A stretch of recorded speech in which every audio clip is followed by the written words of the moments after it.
Tudo beleza? No vídeo de hoje eu quero trazer algumas informações, né, já que essa semana não teve jogo. Algumas informações que aconteceram aí de quarta-feira pra cá, né? Quarta-feira foi o último vídeo que eu gravei. E de lá pra cá aconteceram algumas coisas, eu vou trazer assim pra gente repercutir o que aconteceu nesses dias aí, né? Antes de mais nada, deixa eu me apresentar. Meu nome é Carlos Nogueira, para quem ainda não me conhece, e esse é o canal Chama Tricolor. Você está assistindo esse vídeo? Quero te pedir um favorzinho. Dá o like, tá? Depois, se você não gostar, você tira. É só para prevenir, porque às vezes você esquece. Se inscreva no canal, ative o sininho. Nos dê essa força aí para a gente continuar o trabalho, fortalecer cada vez mais, né, esse canal na mídia alternativa, tá bom? Bom, sem mais delongas, vamos às notícias, né? Bom, o Dorival Júnior, ele pediu e o São Paulo contratou o João Marcos Soares. Ele é ex-gerente de mercado e era chefe da área de scout do Ceará. O profissional, né, chega para chefiar o departamento de análise de mercado do São Paulo. Ele tem aval de Dorival Júnior para montar a sua equipe de forma que preferir. Ou seja, ele vai montar a equipe do jeito que ele quiser para tentar repetir o bom trabalho que ele fez no Ceará. Dorival pediu a contratação como forma de prevenir possíveis perdas na janela, porque ele sabe que vai perder jogador. O técnico não quer a saída de nenhum jogador, mas ele sabe que o cenário atual é oposto ao seu desejo. Ele sabe que não vai ter como segurar. Então, ele está tentando se prevenir. Se tiver que reconstituir parte do seu elenco, Dorival confia em João Marcos para esta missão. Tá? Ele conheceu esse profissional durante sua passagem pelo Ceará. Eu acho que ele está certo, o Dorival Júnior, porque o nosso departamento de scout é uma vergonha. Né? Basta ver as últimas contratações do São Paulo. Então, esperar para ver o que esse cara aí, que está chegando aí, é capaz. Né? Bom, e uma outra notícia, eu sempre, ultimamente, tenho batido muito na questão das categorias de base. Né? Tem muita coisa errada lá. E na sexta-feira explodiu, né, o técnico Belletti. Ele deixou o comando do time sub-20 do São Paulo na sexta-feira. O clube anunciou através de uma nota oficial no site e afirma que a decisão foi em comum acordo. Segundo o São Paulo, o ex-jogador deixa o tricolor para se dedicar a fazer cursos da UEFA na Europa. Quem vai assumir seu lugar é Clementino Aguiar, o Menta, que estava no Sub-17. Ele volta a ser técnico do Sub-20. Ele já foi técnico do Sub-20, o Menta. O Sub-17 passará a ser dirigido por Alan Barcelos, que estava no Sub-15. Vai haver essas mudanças, tá? Na categoria de base. O anúncio da saída de Belletti aconteceu minutos depois do São Paulo vencer o Nacional por 6-0 pelo Campeonato Paulista Sub-20. Os números do Belletti foram bem ruins no São Paulo. Tá? O Belletti fez 28 jogos, 17 vitórias, 4 empates e 7 derrotas. Ele não conseguiu chegar a decisões e, consequentemente, não levantou nenhum título pelo tricolor. Muita gente falou que o objetivo da categoria de base é revelar jogador. Só que a categoria de base do São Paulo sempre foi uma categoria de base que, além de revelar jogador, era uma categoria de base vencedora. Nesse último ano, até agora pelo menos, tem sido uma tragédia. E, por outro lado, além de não revelar, porque não tem revelado, aquele jogador que você fala assim, não, esse está pronto, vamos subir, pôr ele para jogar. Não tem revelado e também não tem vencido. O São Paulo, esse time sub-20 na mão do Belletti, era muito ruim. Então, eu acho que é uma troca válida. Mas tem muita coisa para ser consertada lá ainda. Tá? Bom, e o São Paulo comunicou nessa sexta-feira o encerramento do contrato do meia André Anderson, anteriormente emprestado pela Lazio da Itália até 30 de junho. Tá? Houve reunião, tá, no CT da Barra Funda entre a diretoria do São Paulo e o staff do jogador para buscar a antecipação do fim do contrato. Há divergência sobre as questões ligadas ao processo de recuperação do jogador, que passou por cirurgia no pubis no mês de abril. Com a camisa tricolor, o meia fez 12 jogos no ano passado e não embalou sob o comando de Rogério Ceni, que deu o aval para a contratação. É o que eu falo. O Rogério ele dá o aval e depois não aproveita o jogador. O fim da passagem do jogador terminou de maneira conflituosa com o clube. Pois o clube recebeu uma notificação com cobranças em nome do jogador. Procurado, o São Paulo decidiu não se manifestar sobre o caso.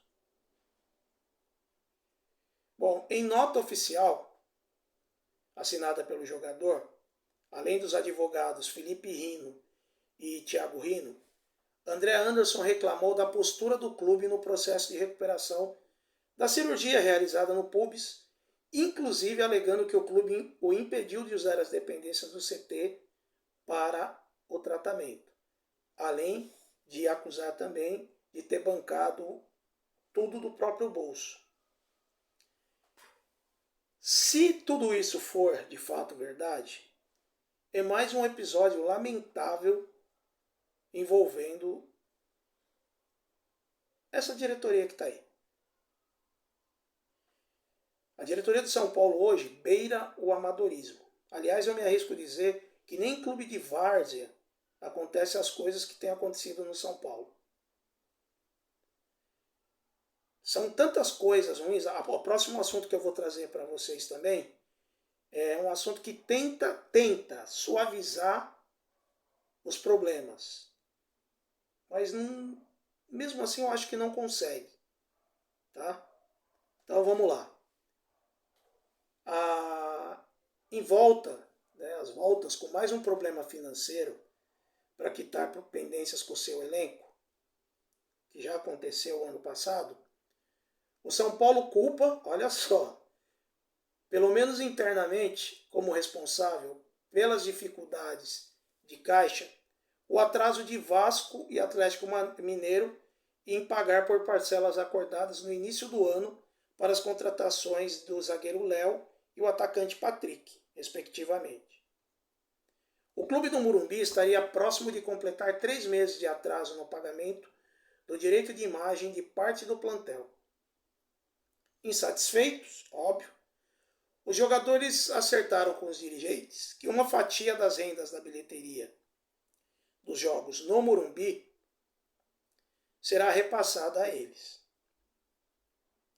Inclusive a situação interna, essa situação, foi o principal motivo dos dirigentes para desistirem de contratar o Ponta Marinho, junto ao Flamengo. Havia um entendimento, claro, entre os líderes do elenco, como poderia haver contratações a peso de ouro se há pendências com o elenco. Óbvio. Em análises internas, o tricolor culpa os calotes recebidos como os principais causadores dos transtornos relacionados a dinheiro. Léo, por exemplo, foi anunciado como reforço do Vasco no final de dezembro do ano passado. A negociação foi de aproximadamente 16 milhões de reais. Segundo fontes do São Paulo, A promessa da 777, administradora da SAF Cruz Maltina, era de um pagamento integral em até 3 meses. Olha só. Não foi o que aconteceu. Tá?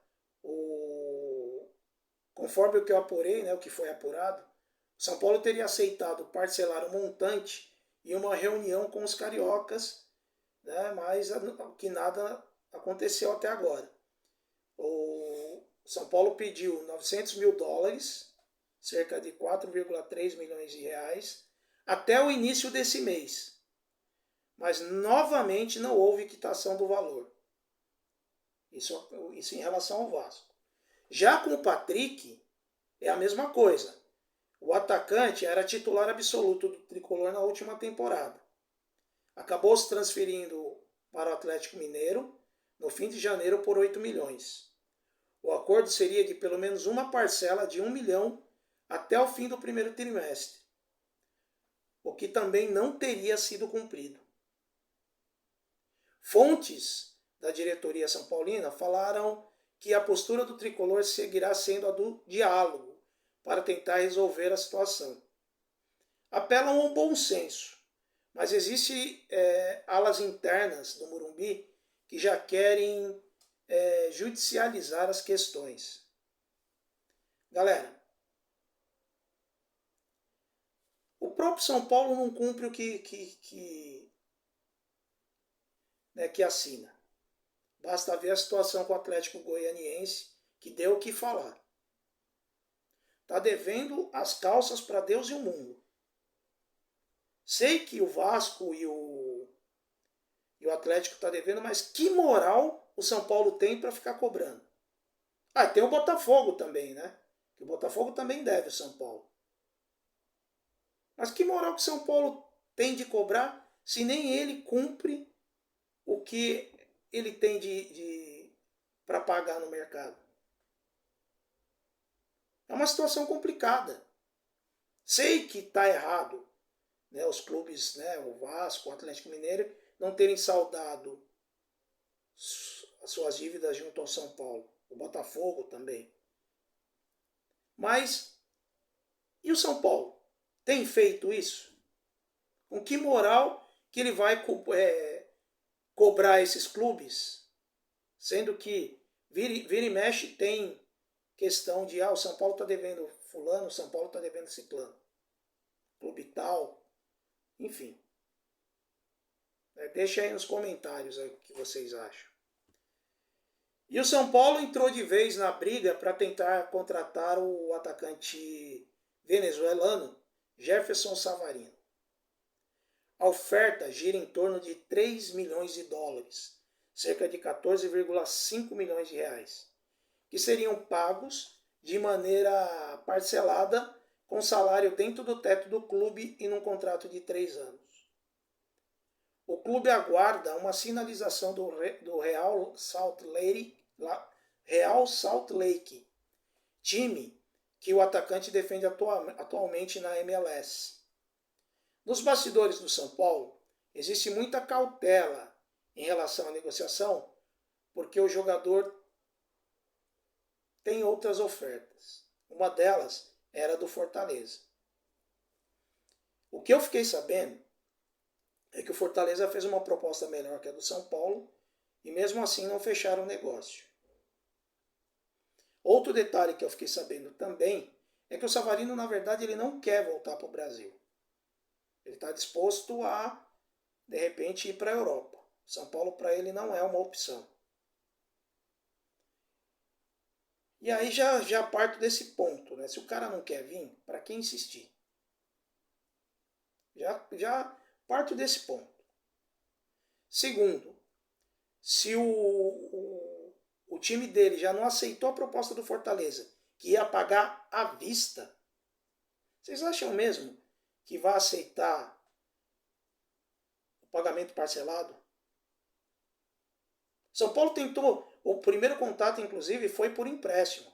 Os caras nem quiseram ouvir. E como eu disse no título do vídeo, mais uma novela que vai começar. Se encerrou a novela Marinho e agora começa a novela Savarino, porque toda a contratação do São Paulo se torna uma novela. Toda. Toda. Sabe? Dá vergonha, dá raiva, dá tudo. Porque toda a contratação do São Paulo vira uma novela. E detalhe, nem é tudo isso o jogador, na minha opinião. Nem é. Não é aquele jogador que vai chegar, vestir a camisa e se tornar um titular absoluto. Mesmo porque no Atlético Mineiro ele é contestado por grande parte da torcida lá. Ele foi contestado, né, no caso. Então, vamos aguardar o desfecho de mais essa novela. Tá certo?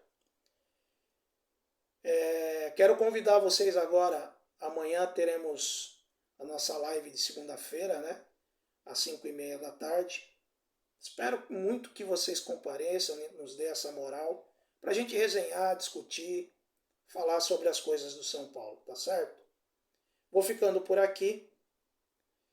Devo voltar amanhã, como eu disse, tem live.